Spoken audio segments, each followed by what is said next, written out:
Assalamualaikum warahmatullahi wabarakatuh. Selamat pagi Bapak dan Ibu. Di sini kita akan mengadakan pelatihan yaitu cara penimbangan berat badan yang baik. Itu perkenalkan sebelum kita menuju materi, perkenalkan nama saya Agista. Saya lahir di Sukoharjo dengan alamat di Maguwoharjo, Depok. Lalu riwayat pendidikan saya adalah SMA Negeri 6 Surakarta dengan peminatan IPA yang lulus tahun 2017. Lalu ada Universitas Muhammadiyah Surakarta lulus dengan sarjana kesehatan masyarakat pada tahun 2021. Lalu riwayat pekerjaan saya pernah di Dinas Kesehatan Kabupaten Sukoharjo pada tahun 2021. Lalu sekarang di Puskesmas Ngemplak 2 dari 2021 hingga sekarang. Lalu ada pengalaman organisasi saya yaitu Unit Penelitian dan Pengabdian Masyarakat. Ya, hasil kita sebelum kita ke materi, kita akan mengetahui hasil belajar, yaitu setelah mengikuti mata pelatihan ini, peserta mampu melakukan pengukuran faktor resiko PTM. Nah, faktor resiko apa yang akan kita ketahui, yaitu melakukan pengukuran berat badan yang baik dan benar. Nah, caranya yaitu yang pertama,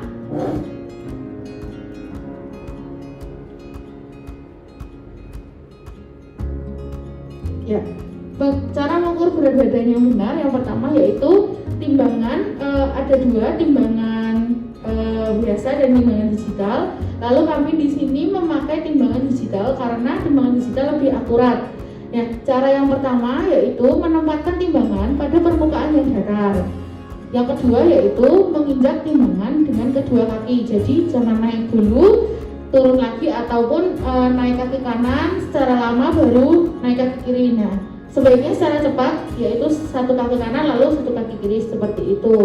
Dan waktu menurunkan kaki itu turunkan juga di belakang namun dengan hati-hati, dan kalau menurunkan juga jangan melompat. Nah, kalau melompat nanti akan mempengaruhi hasilnya.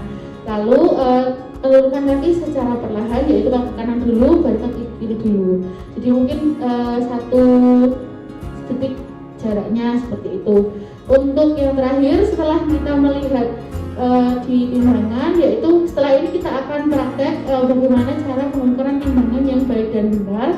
Lalu setelah mengukur hasil dari timbangan tersebut, maka ada pencatatan hasil penimbang oleh masyarakat peserta Posbindu seperti itu.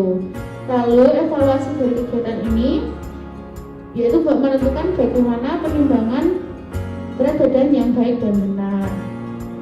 Nah, setelah ini akan ada praktek penimbangan berat badan oleh, mungkin Ibu Titi dapat berkenan untuk melaksanakan demonstrasi bagaimana cara penimbangan berat badan yang baik dan benar. Monggo Bu Titi.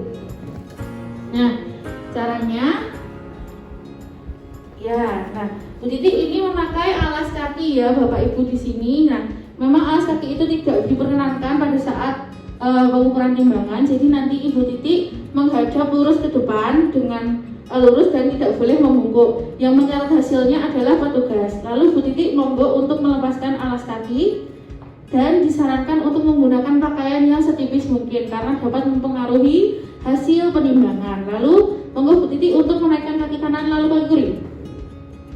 Ya, dipastikan angkanya 0. Lalu sekarang diketahui hasilnya 66,4 kg, dan Bu Titi tidak boleh menghadap ke bawah karena itu akan dapat mempengaruhi hasilnya. Monggo Bu Titi untuk mundur ke belakang 2 langkah. Ya, dapat diketahui hasilnya penimbangan yaitu 66,4 kg, dan lalu kita catat hasilnya di pencatatan dan pelaporan seperti itu ya Bu Titi. Ya. Mungkin Bu Titi di sini ada yang mau ditanyakan? Saya mau tanya ini, Mbak, kalau timbangan dengan digital itu kenapa sering kadang-kadang beda? Ya, mungkin kadang itu kadang-kadang mudah rusak juga. Mungkin ada teknik bagaimana cara melakukan perawatan untuk timbangan digital. Mungkin itu saja. Terima kasih Bu Titi atas pertanyaan yang bagus sekali ini. Izinkan saya menjawab Ibu. Untuk pertama yaitu kenapa cepat rusak, karena mungkin pada saat menaruh timbangan tersebut pada posisi miring. Jadi memang mempengaruhi gravitasi lalu mempengaruhi sistem dalam timbangan tersebut. Jadi memang tidak akurat. Lalu yang kedua itu mungkin alat tersebut baterainya harus selalu dicopot setelah melakukan penimbangan. Jadi nanti agar baterainya tidak cepat habis dan menyebabkan angka yang dihasilkan tidak akurat seperti itu. Jadi setelah ibu menimbang, mungkin setelah menimbang langsung dilepas, nanti kalau akan menimbang lagi bisa dipasang kembali seperti itu ya Bu. Dan kalau memungkinkan yang ketiga yaitu mengkalibrasi alat tersebut. Tetapi mungkin kalau cara pertama dan kedua sudah dilaksanakan itu biasanya sudah cukup seperti itu. Mungkin bisa terjawab ya Bu Titi? Ya. Terima kasih atas demonstrasinya. Mungkin Bu Titi bisa kembali lagi. Terima kasih. Ya, kesimpulan dari kegiatan pelatihan penimbangan berat badan kali ini yaitu peserta dapat menimbang berat badan pasien posbindu secara baik dan benar. Begitu ya Bapak Ibu? Ya, untuk quote hari ini yaitu kehilangan yang tidak membuat kita sedih adalah kehilangan berat badan. Betul sekali. Ya, begitu saja untuk materi pelatihan pada pagi hari ini. Mohon maaf jika ada kesalahan kata maupun perbuatan. Wassalamualaikum warahmatullahi wabarakatuh.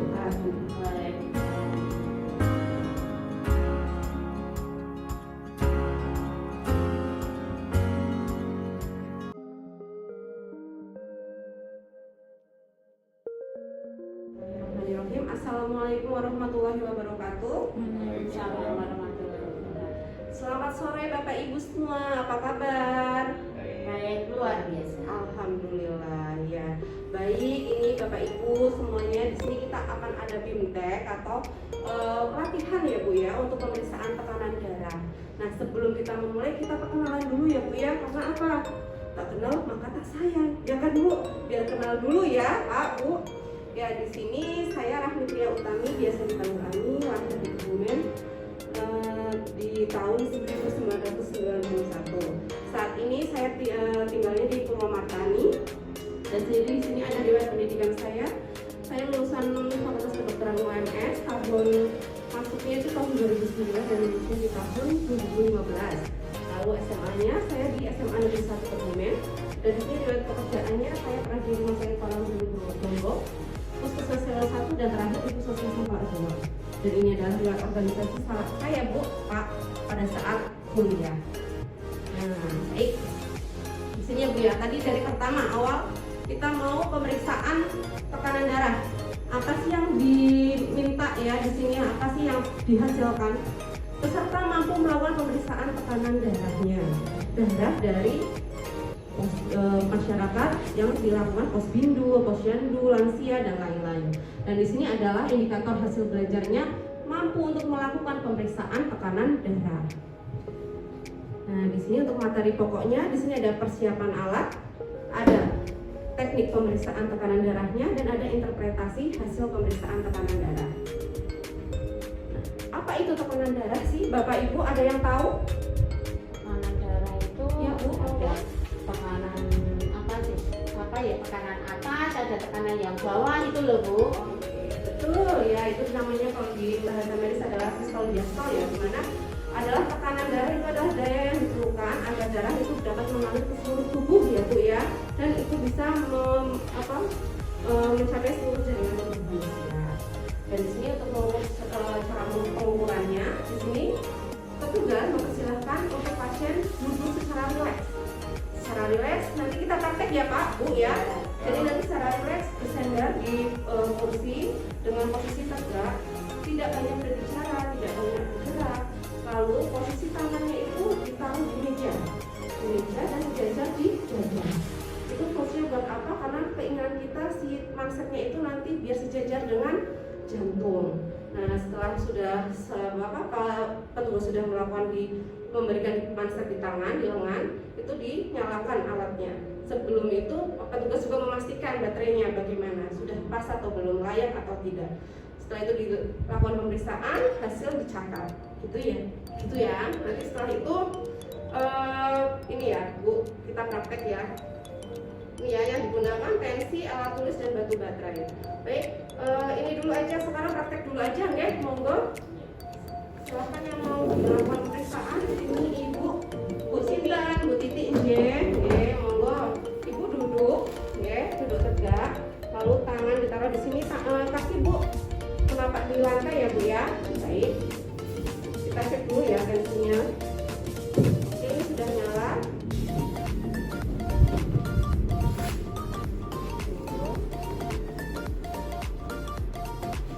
Posisikan ya Bu ya, jangan terlalu kencang dan memang ada satu jari sisa ya di sini. Kita selipkan, oh masih bisa masuk. Nah ini biar tidak terlalu tertekan. Kita nyalakan ya. Santai dan tidak banyak untuk berbicara ataupun bergerak ya Bu.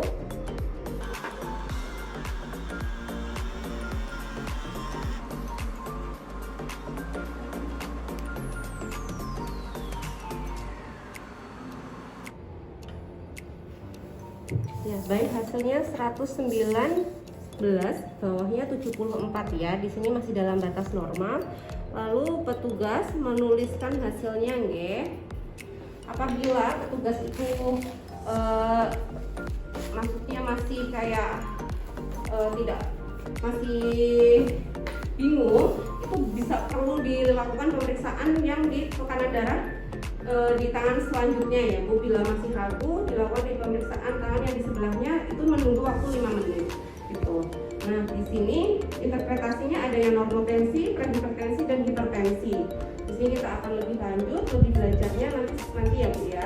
Mungkin ini untuk yang pemeriksaan tekanan darah, caranya ada yang mau ditanyakan Bu? Ini Bu. Pengukuran tekanan darah itu kan kadang-kadang dengan alat yang digital ini masyarakat itu nggak percaya ya, kadang-kadang hasilnya lebih tinggi. Nah, jadi hasilnya beda. Saya kemarin habis periksa tekanan darahnya normal pakai alat tekanan pakai alat digital ini lebih tinggi, itu satu. Yang kedua Bu, kita sebagai kader ya untuk melakukan pemeriksaan atau pengukuran tekanan darah itu kadang-kadang nggak pede Bu, karena bukan orang kesehatan. Itu bagaimana tipsnya agar masyarakat itu percaya untuk kita lakukan pengukuran tekanan darah?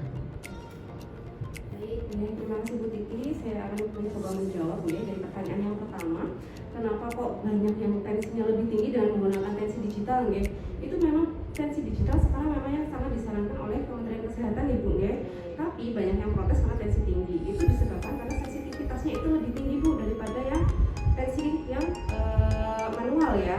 Pada saat Ibu mungkin masih terasa kayak baru datang, ngos-ngosan atau lama menunggu, stresor atau banyak bergerak, itu biasanya memang akan menyebabkan tensinya akan lebih tinggi pada saat pemeriksaan. Tapi nggak apa-apa Bu, di sini bisa nanti diulangi karena apabila ketakutan untuk datang ke Paskes itu juga bisa menyebabkan tensi tinggi. Bisa diulangi di rumah apabila punya, atau bisa datang ke kader setempat, nggak usah takut. Dan sebenarnya bukan itu nggak usah takut apabila kalau pasien-pasiennya itu kok nggak percaya. Sekarang Ibu kader udah pada pelatihan ya dari sini, itu percaya, pede aja ya. Saya ini tangan-tangannya puskesmas, saya ini sudah pelatihan di puskesmas diajari oleh tenaga kesehatan yang profesional. Bapak Ibu nggak usah khawatir ke kita ya. Insya Allah kami bisa melakukan pemeriksaan yang terbaik. Itu sih Bu ya, pendekatan ya Bu ya. Baik, mungkin itu aja ya. Nah di sini dari evaluasi tadi ya Bu ya, bagaimana melakukan pemeriksaan tekanan darah yang baik. Insya Allah nanti Bapak Ibu sudah bisa ya menjalani tekanan darah, pemeriksaan tekanan darah yang baik. Dan kesimpulannya tadi Ibu sama Bapak juga mampu melakukan pemeriksaan tekanan darah. Dan di sini manusia sukses itu bukan karena bisa atau tidak, tetapi karena mau atau tidak. Nah, gitu ya Bu ya. Dari saya